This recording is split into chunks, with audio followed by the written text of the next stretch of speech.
नमस्कार दोस्तों, इस वक्त किसी तस्वीरें में आपको हरियाणा के करनाल से दिखा रही हूँ। आप बता दें कि कांग्रेस के द्वारा जो है उनका कार्यालय का उद्घाटन किया जा रहा है। उद्घाटन में आपको बता दें कि उपस्थित, जैसा कि आप सभी को पता ही है, सरदार त्रिलोचन सिंह जी, जिनको विधानसभा से उपचुनाव की टिकट मिली, और साथ ही साथ गुरविंदर कौर मैम और अशोक खुराना जी की बात करें, सुमिता सिंह और जितने भी कांग्रेस के कार्यकर्ता हैं मौके पर मौजूद हैं। क्या कुछ कहना चाहेंगे? बातचीत करने का प्रयास जो है जरूर करेंगे। वीडियो को ज़्यादा से ज़्यादा शेयर अवश्य करें।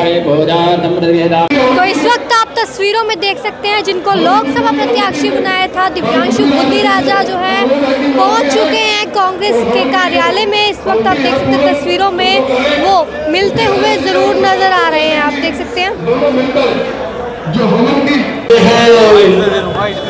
शुभ कर्म से कबहू न डरूं, न डरूं और सोच बचाए करूं, निश्चय कर अपनी जीत करूं, निश्चय कर अपनी जीत करूं।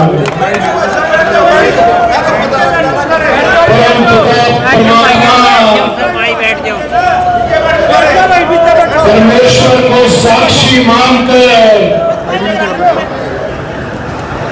और आज इस पवित्र हवन कुंड को साक्षी मानकर करनाल विधानसभा में आज इस चुनावी रण का हम यहां से शंखनाद करते हैं, आगाज करते हैं। मेरे साथ करनाल विधानसभा के पूर्व प्रत्याशी, जिन्होंने पिछली बार मनोहर लाल जी से दो हाथ करने का काम किया और इस बार फिर से प्रदेश के मौजूदा मुख्यमंत्री नायब सिंह सैनी से माथा लगाने का काम कर रहे हैं। मेरे बुजुर्ग आदरणीय सरदार त्रिलोचन सिंह जी हमारे बीच में करनाल जिले के सभी सम्मानित नेतागण, पूर्व विधायकगण, पूर्व मंत्रीगण, मैं नामों की फॉर्मेलिटी को आपकी इजाजत से मैं चाहूंगा कि उसके अंदर ना जाया जाए, क्योंकि आप सभी बड़े लंबे अरसे से इंतजार कर रहे हैं और मैं माफी चाहूंगा सभी मेरे बुजुर्गों से, मेरी माताओं बहनों से और खास तौर पर हमारे सभी पत्रकार बंधुओं से कि मैं आज आपके बीच में थोड़ा देरी से आया, लेकिन इस देरी के पीछे मेरी कोई गलती नहीं है। इस देरी का कारण है कि मनोहर लाल जी ने मेरे ऊपर जो झूठे मुकदमे दर्ज किए हैं, आज मैं पंचकुला के अंदर उन मुकदमों के अंदर आज मैं बेल लेकर आया हूं। मेरे को आपके इस बच्चे को, आपके इस भाई को प्रताड़ित करने की कोई भी कसर ये सरकार नहीं छोड़ रही है। जो मनोहर लाल जी आज से एक हफ्ता पहले ये कह रहे थे कि कांग्रेस के प्रत्याशी मैदान में नहीं आए, मजा नहीं आ रहा।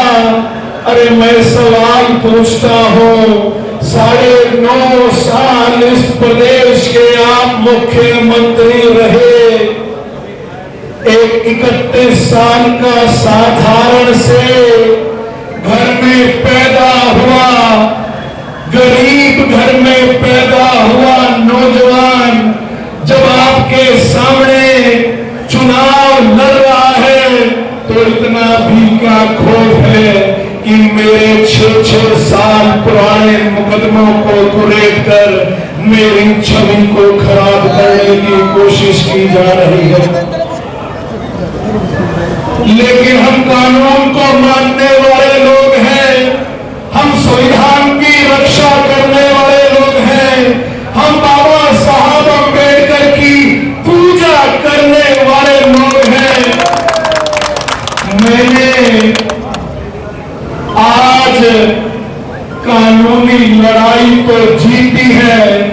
लेकिन मुझे विश्वास है कि मेरे बुजुर्गों का मेरे सिर पर आशीर्वाद रहेगा।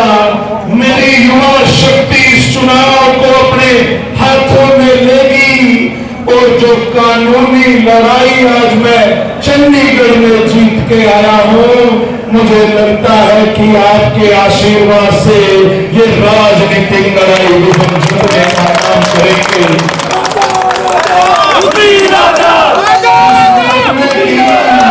जिस मुकदमे का पतंगड़ बनाकर पिछले 4 दिन से मुझे बदनाम करने की कोशिश की जा रही है, मैं आज भरी पंचायत में बताना चाहूंगा कि आखिर कौन से मुकदमे में मुझे ये भगोड़ा करार दे रहे थे। मैंने आज से 6 साल पहले मनोहर लाल जी से बेरोजगारी के मामले पर सवाल पूछा तो मेरे सवालों का कोई जवाब नहीं दिया गया, बल्कि मुझे 3 दिन जेल का रास्ता दिखाया गया। मैं जेल से बाहर आया, मैं फिर मनोहर लाल जी के पास गया और अब मैंने कोशिश करी कि मैं दीवार के ऊपर एक इश्तिहार लगाऊं कि मनोहर लाल जी जवाब दीजिए कि हरियाणा के अंदर आपने बेरोजगारों से वादा किया था कि आप उन्हें रोजगार देंगे। मेरी इतनी ही गलती थी कि मैंने एक दीवार के ऊपर बेरोजगारी के मामले में मनोहर लाल जी से एक सवाल पूछा। मैं सबसे छोटा सदस्य हूं इस घर का, इस कांग्रेस के परिवार का। मैं आपसे पूछता हूं, क्या हमारे देश में लोकतंत्र खत्म हो चुका है? क्या हमारे देश से संविधान खत्म हो चुका है? जो मैंने अगर बेरोजगारी के मामले पर मनोहर लाल जी से सवाल पूछ लिया तो मेरे ऊपर मुकदमा दर्ज कर दिया गया और ये मुकदमा पिछले 6 साल से चल रहा है। ऐसे ऐसे 5 राजनीतिक मुकदमे मेरे ऊपर और मनोहर लाल जी ने दर्ज करे हुए हैं। मैं बार बार ये बात कह रहा था कि 7.5 साल से मनोहर लाल जी की गलत नीतियों और गलत फैसलों के खिलाफ मैं हरियाणा के छात्रों की, नौजवानों की आवाज को कोशिश करता रहा हूं कि मजबूती से सरकार के समक्ष उठाया जाए और इन 7.5 सालों के अंदर मेरे ऊपर राजनीतिक मुकदमे द्वेष भावना से दर्ज किए गए, मुझे जेल में भेजा गया, मेरे को कई प्रताड़नाएं सहनी पड़ी, लेकिन आज पार्टी ने ये टिकट दी है। मैं कहता हूं कि मेरे लिए ये कांग्रेस की टिकट नहीं है। मेरे लिए तो पार्टी ने एक मंच दिया है कि 7.5 साल से जो मनोहर लाल जी मेरे सवालों से, हरियाणा के बेरोजगारों के सवालों से लगातार भागते रहे हैं, अब उन्हें इस टिकट के माध्यम से मेरे हरियाणा के बेरोजगारों के सभी सवालों के जवाब देने पड़ेंगे।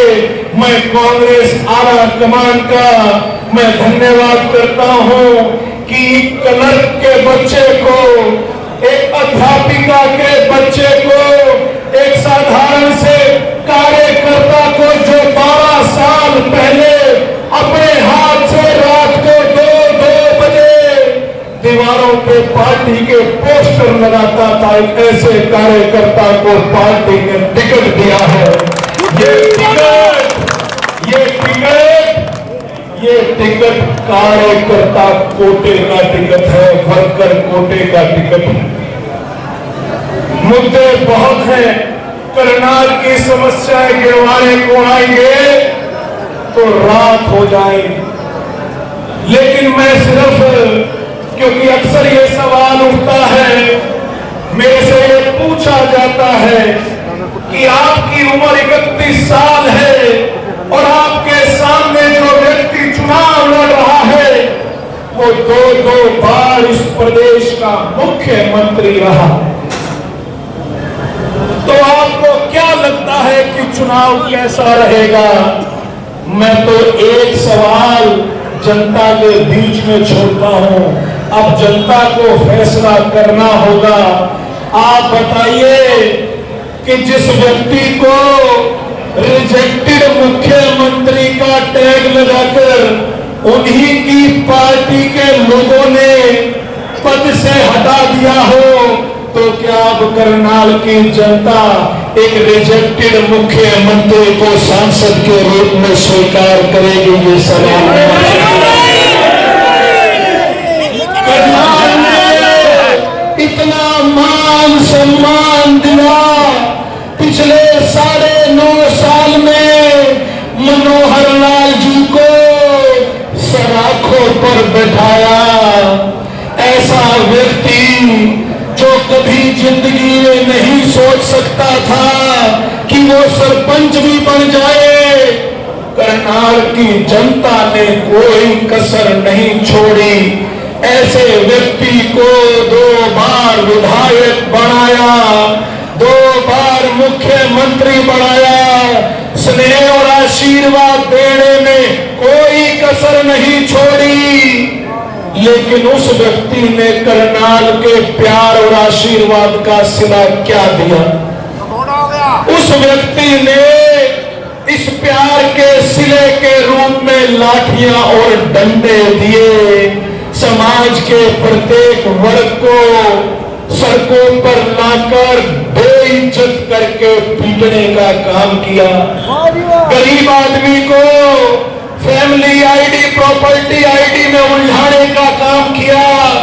आज सेक्रेटरीट में चले जाए तो 10,000 रुपए देकर आएगा तब कोई काम होता है। आज ये हालात करनाल के हैं। आज ये हाथ करनाल के हैं कि कानून व्यवस्था के नाम पर सब कुछ चौपट है। ऐसा लगता ही नहीं है कि इस विधानसभा से हमारे प्रदेश के मुख्यमंत्री विधायक रहे। मुद्दे बहुत है, चीजें बहुत है, लेकिन समय कम है क्योंकि परिवार की मीटिंग है, कार्यकर्ता साथियों की मीटिंग है, मेरे बुजुर्ग यहाँ आए हैं, नौजवान यहाँ आए हैं, मातृशक्ति यहाँ आई है।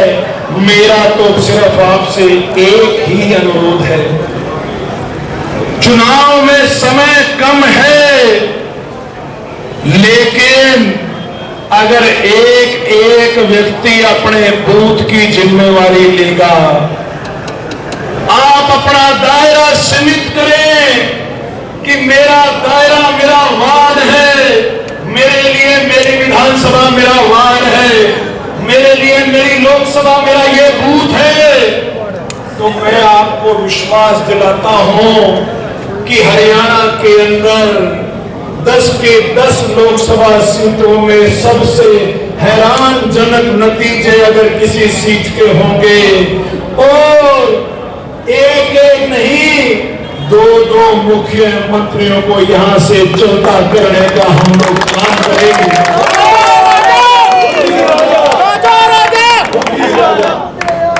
उनकी पार्टी ने तो उनको मुख्यमंत्री पद से हटाया है।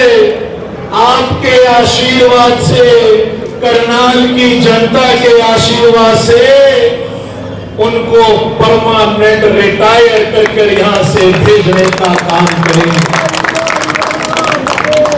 आपके कंधों पर बोझ है, त्रिलोचन सिंह जी का चुनाव भी आपको संभालना है, और आपके इस दास का, आपके इस बच्चे का चुनाव भी आपको संभालना है। मैं तो सिर्फ यही कहूंगा कि दुनिया की रिवायत से अलग चलता हूं, जिन कंधों पर बोझ डालता हूं उन्हें याद रखता हूं, उन्हें याद रखता हूं। एक कार्यकर्ता, एक मेरा नौजवान साथी, एक मेरा बुजुर्ग जो इस चुनाव चुनाव को अपना चुनाव समझ कर लड़ेंगे। मैं आपको भरोसा दिलाता हूं, 31 साल की उम्र है, जितनी मेरी जिंदगी रही आपके चरणों में बैठकर सेवा करने का काम करूंगा, करनाल की जनता का सेवा करने का काम करूंगा। लेकिन आज लड़ाई ऐसी ताकतों के साथ है जो संविधान को खत्म करना चाहते हैं। संविधान को बचाने की लड़ाई है। उसमें चाहे मेरे पे गलत मुकदमे दर्ज किए गए, लेकिन मैं तो अपने देश के संविधान का और न्याय प्रणाली का मैं धन्यवाद करता हूं कि आज उनकी बदौलत आज माननीय न्यायालय ने मुझे जमानत देकर इनके मुंह पर करारा तमाचा मारने का काम किया है कि जब आप घमंड के घोड़े पर सवार होकर, जब आप घमंड के घोड़े पर सवार होकर आपके खिलाफ उठती आवाजों को कुचलने की कोशिश करोगे, तब ये संविधान आपको आईना दिखाने का काम करेगा। ये संविधान आपको आईना दिखाने का काम करेगा। मैं समय ज्यादा नहीं लूंगा क्योंकि आगे भी जाना है, लेकिन आपके बीच में सदैव मौजूद रहूंगा और एक अनुरोध करूंगा कि चुनाव के अंदर आपने 2 वोट